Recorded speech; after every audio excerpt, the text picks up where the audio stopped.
Ah mais tu joues pas mid. Attends mais tu joues Cassio top? Tu joues Cassio top ou tu joues Cassio mid? Oh non, les abuseurs de Cassio top.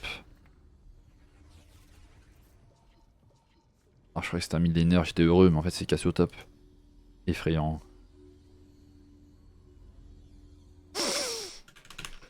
Pam pam pam. Pam pam.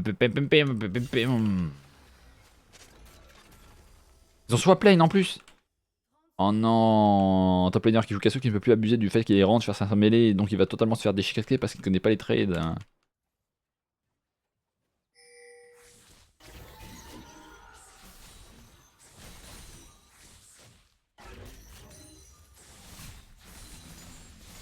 On pourrait faire l'inverse du coaching d'une game à partir de 15 minutes car tu focuses surtout sur l'early.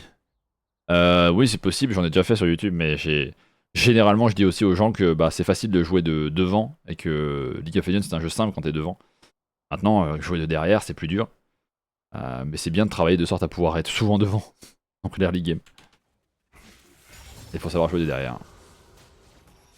Bon.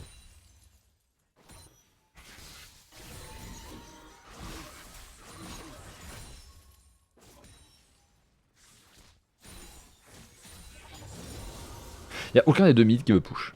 Après, moi je comprends la Vex. La Vex ne peut pas 100-0 une Cassio. Cassio par contre peut 100-0 une Vex en trouvant un trade long. Donc Cassio, si elle veut avoir le contrôle de la wave, elle peut l'avoir. Elle peut juste push, avoir le niveau des level up timers. Vous savez ce qui se passe en top lane? Attendez. Je vais retrouver dans mon guide gestion de wave le timing où j'en parle. C'est là, non? Ne le respecte pas. Ici, faire un slow push fait passer Adam, niveau 2, en premier. C'est ça, les level up timers en top lane. C'est ça. Et oui, avoir le push te permet, dans tous les match-ups, d'avoir des level up timers. Ces level up timers te permettent ensuite de prendre une agression avec un avantage d'un level, surtout en early game où c'est important, avec une Cassiopeia, pour pouvoir agresser vos adversaires. Plutôt que de rester dans cette position dégueulasse où aucun des deux ne joue au jeu et attend juste que l'un des deux fasse, bah, je sais pas, une erreur massive, quoi.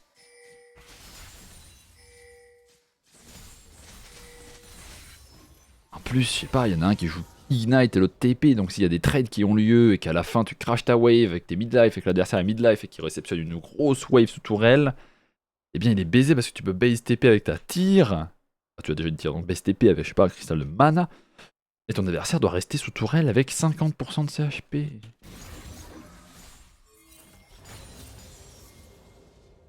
On a déjà le guide trading. C'était le guide gestion de wave ça, c'était pas le guide trading, bande de bouffons. Un level up timer, c'est différent.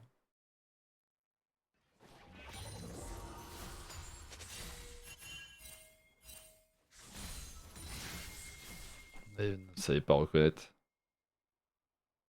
Et comme la wave n'est pas fast push. Ah, ça c'est vrai que c'est le guide trading le fast push. My bad. Alors qu'est-ce qu'il dit après? L'all-in est possible car Mundo se trouve loin de sa tourelle. Ah, d'où l'intérêt de faire un slow push en air. Ah, un slow push, un fast push, ouais c'est le guide trading ça. Ouais. C'est le guide trading. Oh non! My god! Un trade long face à un adversaire qui n'a pas de téléportation avec un slow push. Même s'il n'y a pas de slow push, c'est juste une wave. Voilà. Dommage, parce imaginons que la Cassio ait décidé de slow push plutôt que de juste faire ce qu'elle vient de faire. Eh bien, un slow push, c'est comme un investissement financier, tu vois. T'achètes un appartement, bon, personne ici peut être concerné par ce que je viens de dire, vu que vous êtes tous pauvres, mais imaginons que vous achetez un appartement et vous allez avoir ensuite des revenus passifs. Eh bien, c'est ça, tu vois, c'est l'investissement sur le long terme, c'est cool, c'est bien. Et bien, c'est pareil avec les slow push. En fait, les slow push vous permettent d'avoir une garantie de résultats positifs. Et si vous arrivez à faire ce que vient de faire la Cassio, c'est-à-dire trade et forcer le flash de la Vex, eh bien vous avez une double garantie. Le premier garantie, c'est que whatever ce qui se passe pour la Vex, qu'elle flash ou pas, qu'elle se batte ou pas, eh bien vous allez avoir une gestion de wave qui vous permet de base et revenir sans utiliser votre téléportation et forcer la Vex sous tourelle. Surtout si vous avez le match-up, il faut l'utiliser. La deuxième garantie, c'est que si votre adversaire se retrouve à faire une erreur de positionnement et se prend un mauvais trade, eh bien vous allez crash votre wave sous la tour adverse, l'adversaire va devoir rester pour la récupérer. Et c'est dangereux pour elle parce qu'elle peut se faire dive. Là, elle peut pas parce que Cassio n'a plus de mana. Et elle ne pourra pas reculer, base et revenir à temps pour prendre la prochaine wave parce que ça va bounce back. Mais là, la Cassio n'a pas slow push. Donc maintenant, elle va vouloir trouver une sorte de freeze.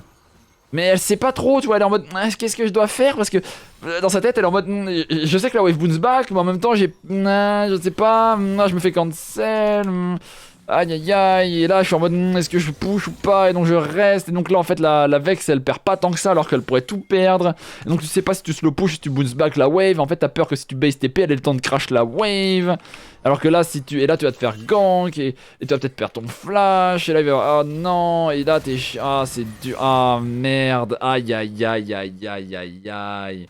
Ah, la gestion de wave, c'est important. Ah là là là là, si seulement on avait vu un guide gestion de wave qui aurait pu expliquer ce qu'il fallait faire dans ce genre de situation, mais malheureusement, bah, il n'est pas encore sorti, et il risque pas de sortir en bon temps. Hein.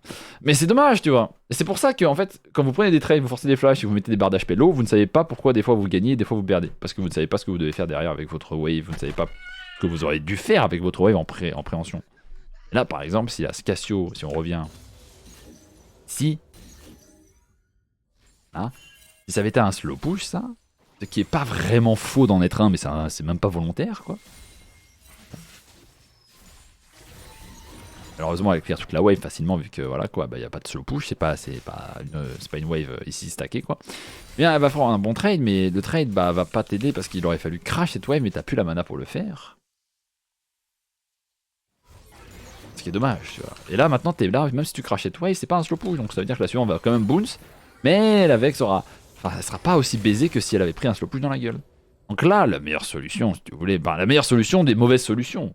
C'est pas vraiment des mauvaises solutions, mais c'est pas des meilleures solutions. Ça aurait été de crash et reset. Ou alors... Tu restes comme ça encore 10 secondes. Et là, t'appuies sur B. Ce qui va se passer, c'est que... Une fois que t'as pris ce trade là, bah... Le problème, c'est que tu Émeraude, tuer et si t'avais appuyé sur B avant, elle aurait pas eu le temps de crasher cette wave avant que la suivante arrive. On aurait pu base TP et avoir un freeze devant ta tourelle. Sur le plateau. Ce qui aurait été un peu tricky à gérer et tout ça, parce qu'il y avait jungle et tout ça, mais ce qui est sûr, c'est qu'il fallait faire un choix. Et les gens qui ne font pas de choix, et il y a une partie sur le guide gestion de wave qui en parle, mais vous le verrez pas, vous l'entendrez pas, parce que sinon on va spoil toute la vidéo. Enfin, toute la vidéo, il y a 30 minutes de vidéo. C'est la gestion de wave, c'est une question de choix. Si vous faites pas aucun des choix, en fait, vous allez forcément perdre à la fin. Et vous n'avez rien à prendre aussi. Et vous n'avez pas step up. Donc la gestion de wave, c'est apprendre à faire des erreurs. Tu fais un choix, soit tu pushes, soit tu bases. Mais si tu ne fais rien, tu es baisé à la fin. Voilà. En fait, ici, parce que t'as rien fait, t'as pas agi, donc t'as laissé le contrôle de la game aux adversaires, et les adversaires ont fait le bon choix. Et t'ont baisé. Oui, parce que dans la tête de Vex, c'est à l'aide, moi je suis dans la merde. Toi t'es en mode bah en vrai je suis bien, hein, parce que je peux peut-être push, je peux peut-être freeze, en vrai je sais pas, mais dans les deux cas je suis bien. Bah ouais, mais en fait la Vex demande de l'aide, donc Fiddle va venir et va te baiser. Donc à moins que toi tu calls ton jungle en disant comme top, wave is fucked for Vex, she can't do anything, she needs help, tu vois. Ce qui arrive en challenger, mais pas en master. Quoi. Bien, t'es baisé. Merci Azure pour le prime et Dayuki aussi. Et donc là tu TP, toi t'aurais eu ça à cet état là, avec ça là. Imagine t'avais cette wave là, ici, là, avec niveau 5, face à ça, t'aurais fait quoi? Bah tu l'aurais baisé, salement. Oh. Et bien là tu n'as pas ça. La Vex a reset, la Vex a 40 CS, la Vex va avoir un chapter, potion rechargeable, elle a le base parfait, et toi tu es baisé, tu n'as pas de chapter. Donc en gros tu as saboté ta propre lane. Tout seul. Parce que tu n'as pas de connaissance de gestion de wave. Alors que tu joues un range top et que c'est ultra important d'avoir une bonne gestion de wave quand tu es un range top. Et là ça c'est un slow push tu vois. Qu'est-ce que tu vas faire avec ce slow push? Regarde tes clics ignobles là. Slow push égale rotation, prendre l'information, poser de la vision, tu vois. Toi t'es là en mode oh je vais poser une petite ward ici. Qui, alors je le rappelle, face à Fiddle ne sert à rien parce que Fiddle soit il gank d'ici à là si tu pushes, ce qui va être probablement le cas quand tu joues contre Vex, ou alors il gank de là à là, ou de là à là. Donc en gros cette ward ne sert à rien, c'est comme contre Zac, tu mets cette ward ici, à votre avis le Zac il va ganker de où à où? De là à là, de là à là, ou alors il va courir dans la rivière, se mettre dans ce buisson et faire coucou je suis là, let's go. Ça sert à rien. Regardez, oh non, non, non, le Fiddle va aller... Oh, c'est dommage, si on avait posé une ward ici, on aurait eu l'information qu'il allait vers là, on aurait pu dire, attention, le Fiddle est vers là. Heureusement, il va pas gank parce qu'il n'est pas niveau 6. Donc là, tu t'es auto-baisé avec ton slow push parce que tu n'as ni assumé ton slow push. Mais en fait, c'est très marrant à ce niveau-là. C'est que ça arrive souvent sur d'erreurs. En fait, tu crées un slow push, donc t'as l'avantage, t'es niveau 6. Et regardez ce qui se passe. On est terrifié. Alors, terrifié de qui? Je sais pas, peut-être du Fiddle. Et si on est terrifié, bah t'as deux choix. Soit tu vas poser de la vision maintenant pour prendre l'information tout seul en 1v1, ou soit tu crashes ta wave et t'assumes et tu bluffes. Deux choix. Et qu'est-ce qui se passe si vous faites aucun des deux? Ah, c'est ce que je viens de dire avant. Vous faites aucun des deux, vous n'avez aucun contrôle. Ce qui veut dire que là, vous allez vous retrouver freeze devant la tourelle adverse sans avoir de vision sur Fiddle. Vous aviez le choix entre gamble et crash la wave en espérant que le Fiddle ne soit pas top, du moins pas en train de gank, parce qu'il était top mais pas en train de gank, ou alors, allez utiliser le petit timing que tu as utilisé avec ce push pour aller poser de la vision et prendre l'information s'il y a un Fiddle pas loin. L'un ou l'autre te donnait un résultat positif, mais t'as fait aucun des deux. Donc maintenant tu te retrouves dans cette situation dégueulasse où tu es freeze devant la tourelle adverse avec une peur permanente, perpétuelle du Fiddle top. Et donc tu ne vas pas jouer au jeu. Donc là tu vas être là en mode mais si Fiddle est là, je fais quoi? Bah oui, en fait le truc c'est que quand t'es dans ce genre de situation, si Fiddle est là, tu fais quoi? Bah tu fais rien et tu vas rien faire pendant 3 minutes jusqu'au moment où Fiddle sera là. Et quand Fiddle sera là, il va te baiser. Et voilà. Comment anticiper League of Legends juste en ayant un cerveau? C'est bien d'essayer ça, mais ça marchera pas. Ça marche! Ça donne même un kill derrière. Vous voyez, quand je vous dis la gestion de wave, c'est ce qui permet à un joueur mécaniquement bon d'être excellent. Parce qu'un joueur mécaniquement bon qui n'a aucune gestion de wave se retrouve dans une situation où il s'auto-baise à chaque fois. Première wave, il trade très bien la Vex, mais derrière il sait pas quoi faire de sa wave donc il est baisé. Et là pareil, il a un slow push, il le crash pas slow push et il ne va pas prendre l'information sur le Fiddle, donc il se retrouve dans une situation où il s'auto-freeze et il ne veut ni crash sa wave, ni prendre l'information sur Fiddle, ce qui fait qu'il va avoir peur du Fiddle en permanence jusqu'au moment où le Fiddle va venir. Mais en fait, si vous avez peur d'un Fiddle qui gank, on va revenir exactement au bon endroit. Si vous avez peur de ça là, de ce moment-là où Fiddle peut vous gank, le truc c'est qu'en fait, si vous avez peur, vous allez être là, vous êtes de maintenant jusqu'au moment où le Fiddle va gank. Si le Fiddle va gank, il te tue. Tu vois. C'est ça qu'il faut comprendre, c'est que si vous avez peur de quelque chose, agissez de sorte à ce que ça soit rapide. Que l'adversaire, s'il veut faire quelque chose top, il n'ait pas le temps de le faire. Tu vois. Donc, ou mid ou n'importe quel elo. C'est ça que les gens comprennent pas, c'est que en étant tétanisé d'un possible gank d'un jungle, eh bien, soit vous allez chercher l'information, ou soit vous agissez et vous bluffez. Vous êtes en mode, ok, bah je vais crash ma way, il y a peut-être mon jungle derrière, ou alors je prends le risque que le jungle n'est pas là. Tu vois. Et si vous faites aucun des deux, eh bien le jungle va juste prendre son temps, faire ce qu'il veut, et ensuite il va être là en mode bon c'est bon, j'ai mon niveau 6, je peux venir top. Et ensuite vous allez mourir. Et oui, on n'est pas au niveau silver là. Et oui, on se fait punir quand on fait de la merde. Alors certes, il y a un petit outplay mécanique, mais encore une fois, on peut éviter d'avoir ce genre de situation en étant meilleur. Question wave. La wave est freeze, et qu'est-ce que tu veux maintenant? Pris cette wave, et tu voudrais avoir une ping pour la poser là, pour être sûr d'avoir un... Enfin, ping. Une ping, t'as le droit de la poser là. Pouvoir zoner, gérer, jouer et être agressif. Parce que là, si je te vois freeze et pas jouer agressif, c'est parce que t'as peur du jungle top, parce que t'as pas de vision, parce que t'as pas posé de pink. Et à ce elo là, on a le droit de prendre des pinks. Oh non, regarde, exactement le même problème que toi. Elle n'a pas pris l'information sur le jungle adverse, mais elle peut pas, de toute façon c'est une Evelyn. Et plutôt que crash cette wave rapidement, elle va attendre. En même temps, le match-up est dur. Hein. Elle va mettre un Q dans le vide. Elle va pas assumer son push. Et là, elle va mettre le dernier Q qu'elle aurait pu mettre avant. Ce qui veut dire qu'elle aurait pu push 3 secondes avant. Ce qui fait que tu n'aurais pas été en état de pouvoir follow up ça. Et vu que la Evelyn n'a pas d'ulti, eh ben, vous n'aurez pas eu le kill. Parce que là, vous allez l'avoir ou pas? Ouais, vous allez l'avoir parce que tu arrives à follow up. Tu n'aurais pas pu être en état de follow up. Et c'est exactement la même situation. Bienvenue dans League of Legends.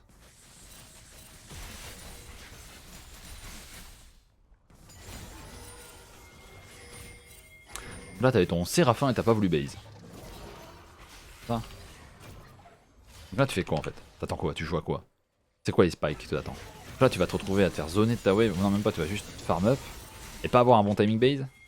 Ah ouais, là, t'es en mode, faut que je reste plus longtemps et si tu meurs, je t'agresse. IRL, premier degré.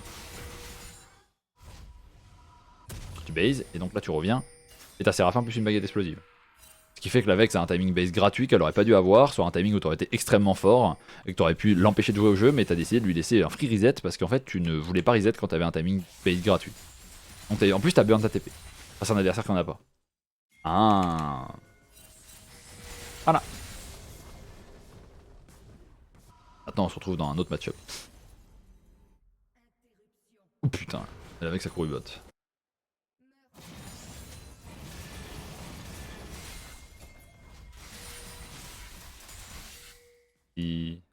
Ah, c'est ça que t'aurais dû faire après un slow push. Oh, une ward de deep, on prend la... Eh, on est en master, mon grand, on n'a plus le droit de jouer comme un golem, hein. Tu slow push, tu cours dans la jungle adverse, tu mets une ward exactement ici pour avoir l'info sur le gromp et sur le blue, et tu vas poser, je sais pas, une pink ici, tu vas prendre la plante explosive, tu casses la plante de vision, et ensuite tu retournes top sur un bounce back et tu chies à la gueule de la Vex. C'est pas dur de faire ça, pourquoi tu le fais que maintenant? Hein? Là t'as peur de quoi? Elle vient d'utiliser son fear, pourquoi tu recules? Hein? Regarde, elle vient d'utiliser son fear maintenant, là et là, qu'est-ce que tu fais? Pourquoi elle avance elle? Elle va faire quoi sur toi sans fear? Comment elle peut faire ça et toi tu la laisses faire? Regarde ton stuff, regarde le sien. Elle a un Luden, t'as Séraphin, plus une baguette explosive, elle a plus de fear. Elle a pas d'ignite. Qu'est-ce qui va se passer si tu lui cours dessus avec un level d'avance? Elle va mourir, elle va flash out.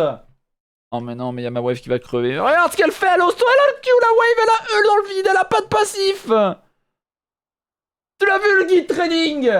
Donc tu dois savoir que quand il y a la gestion des CD, notre frérot il a plus de passif, il a plus de E, il a plus de Q. Tabasse là. Non. T'avais vision pour être sûr que le jungle était pas là, t'avais pris la plante de vision, t'as pas pris la plante de je crois. T'avais une pink ici, mais tu ne voulais pas pisser à la gueule de la Vex, alors que tu es plus forte qu'elle. On est en master, on n'a pas le droit de faire ce genre d'erreur, il faut savoir appuyer. Et là tu vas le faire, alors qu'elle a son fear.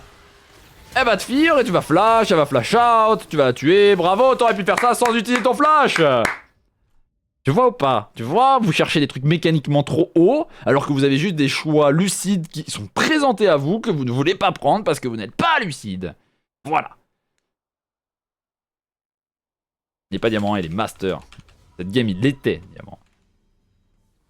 C'est ça, League of Legends. C'est que les gens, ils essaient de faire des trucs compliqués, alors qu'il y a bien plus simple qui leur demande aucune ressource et aucune mécanique. Les mécaniques devraient être utilisées dans les situations clutch où t'en as besoin. Comme quand tu t'es fait gank en 1v2, ça c'était bien. Pourquoi il y a un gars au top? Il veut quoi lui?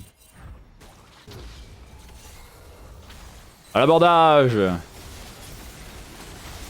Cassio Gaming.